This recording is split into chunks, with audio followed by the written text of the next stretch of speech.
شادی کے لیے کتنی مالی استطاعت ضروری ہے؟ امام ابو حنیفہ رحمہ اللہ تعالیٰ کے وصایا میں ہے کہ پہلے کماؤ پھر شادی کرو۔ اس کا کیا مطلب ہے؟ شادی کرنے کے لیے کتنی مالی استطاعت کا ہونا ضروری ہے؟ محمد عاصم۔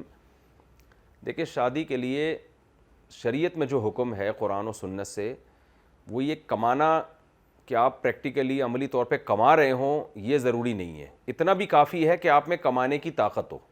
ایک آدمی کما نہیں رہا لیکن وہ کہتا ہے کہ میرے دونوں ہاتھ دونوں پاؤں سلامت ہیں، میں مزدوری کر لوں گا، میری شادی ہو جائے تو میں اپنا بھی خرچہ اٹھاؤں گا، بیوی کا بھی، تو ایسے آدمی کے لیے بھی شادی کرنا جائز ہے۔ لیکن اصل بات یہ ہے کہ اس کو رشتہ دے گا کون؟ لڑکی والے، یعنی اس کے لیے تو جائز ہے لیکن لڑکی والوں کے لیے تو لازم نہیں ہے نا کہ جو بھی پیغام بھیجے اس کو قبول کر لے وہ، تو اس کے لیے تو جائز ہے۔ جیسے کہ بخاری کی حدیث ہے، نبی صلی اللہ علیہ وسلم نے ایک ایسے شخص صحابی کا بھی نکاح کیا جن کے پاس ایک تہبند کے علاوہ کچھ بھی نہیں تھا، ایک لوہے کی انگوٹھی تک نہیں تھی ان کے پاس، تو وہ بیچارے کیا کما رہے ہوں گے، لیکن نبی نے ان کو شادی سے منع نہیں کیا۔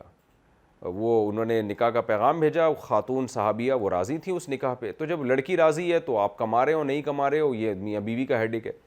تو غریب سے غریب آدمی کے لیے بھی جائز ہے کہ وہ شادی کرے لیکن سامنے والی پارٹی کو دھوکہ نہ دے۔ تو اس لیے لڑکی کے لیے جائز ہے کہ وہ انکار کر دے، وہ نہ کرے۔ تو عام طور پر لڑکیاں یا لڑکی کے والدین ایسی جگہ نکاح کرتے نہیں ہیں جہاں آپ کما نہ رہے ہو، تو اس لیے مرد پریکٹیکلی کوشش کرتے ہیں کہ پہلے ہم کمائیں ورنہ ہمیں رشتہ کون دے گا، اور رشتہ مل بھی جائے تو مشکلات آنے کا بڑا خطرہ ہوتا ہے۔ تو اس لیے امام ابو حنیفہ کی جو وصیت مشہور ہے کہ پہلے کماؤ پھر شادی کرو، وہ اپنے زمانے کے اور آج کے بھی عرف میں یہی ہے کہ جب تک کماؤ گے نہیں تو رشتہ دے گا کون تمہیں؟ تو شرعی حکم نہیں ہے، وہ شرعی مسئلہ نہیں ہے۔ شریعت میں تو آپ نہیں بھی کما رہے ہو، کمانے کی صرف طاقت بھی ہو تو آپ شادی کر سکتے ہو، کیونکہ اللہ کا وعدہ ہے یکونوا فقراء یغنیہم اللہ من فضلہ، نکاح کی برکت سے تو اور اللہ تعالیٰ غنی عطا فرماتا ہے۔ تو امام صاحب نے جو لوگوں کے حالات کو دیکھ کر کہ پریکٹیکلی ایسا ہی ہوتا ہے کہ جب تک آپ کماتے نہیں ہو آپ کو رشتہ نہیں ملتا، اور اگر آپ کو بغیر کمائے رشتہ مل بھی جائے تو بعض دفعہ لڑکی والے اس وقت تو راضی ہو جاتے ہیں آپ کی غربت پہ، لیکن بعد میں مشاہدہ ہے کہ وہ مسائل کر رہے ہوتے ہیں۔ بعض دفعہ لڑکیوں کا جوش ہوتا ہے، عشق سوار ہوتا ہے ان کے اوپر، انہوں نے آپ سے شادی کر لی، پھر جب دیکھا کہ میاں صاحب کی آمدن بہت کم ہے تو جھگڑے شروع کر دیے۔ تو اس لیے ایک نارملی یہی مشورہ دیا جاتا ہے لوگوں کو، ہم بھی یہی کہتے ہیں کہ بھائی کما لو، تھوڑی سی آمدن ہو جائے گی تو اس کا فائدہ یہ ہوگا کہ لڑکی آپ کے ساتھ اچھی طرح سے گزارا کر سکتی ہے، آپ ٹینشن فری ہو جاؤ گے، ورنہ ہوگا یہ کہ آپ پہ ڈبل بوجھ آئے گا اور پھر آپ ٹینشن میں ایسا نہ ہو کہ کمانے کی فکر ہی چھوڑ کے بھی کوئی چھوڑ چھاڑ کے بھاگ جاؤ آپ، ایسا بھی ہوتا ہے بعض دفعہ۔ تو وہ اس کا یہ مطلب ہے، ورنہ شرعی حکم نہیں ہے یہ ایک مشورہ ہے۔ رہا یہ مسئلہ کہ کتنی تنخواہ ہو کہ ہم شادی کر لیں، پھر تو اس کا تعلق ہے آپ کہاں نکاح کا پیغام بھیج رہے ہیں۔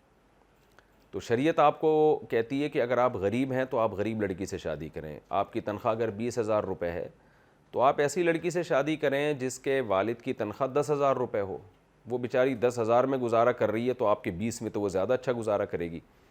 ہاں آپ کی تنخواہ 20,000 ہے اور آپ نے ایسی لڑکی کو نکاح کا پیغام بھیجا جس کے ابا کی تنخواہ 1,00,000 ہے تو وہ کہاں گزارا کرے گی آپ کے ساتھ؟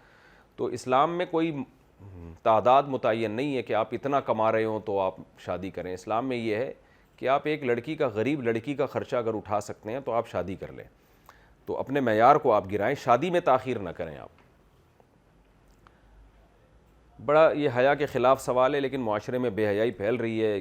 کسی نے پوچھا آج کل ڈالز آ رہی ہیں، لوگ ان سے خواہشات پوری کرتے ہیں اپنی، تو یہ بہت، میں پورا سوال تو نہیں پڑھ رہا، بس تھوڑا سا اجمالی سوال پڑھ کے اس کا جواب دے رہا ہوں۔ یہ ساجد صاحب نے ملتان سے پوچھا ہے، تو یہ حرام عمل ہے، کبیرہ گناہ ہے، بہت کبیرہ گناہ ہے، اللہ کے غضب کو دعوت دینے والی بات ہے۔ تو نہ عورت کے لیے کوئی ایسا طریقہ اپنی خواہش کو پورا کرنے کا جائز ہے کہ جس میں وہ کوئی ٹول وغیرہ کا استعمال کرے، اور نہ مرد کے لیے جائز ہے۔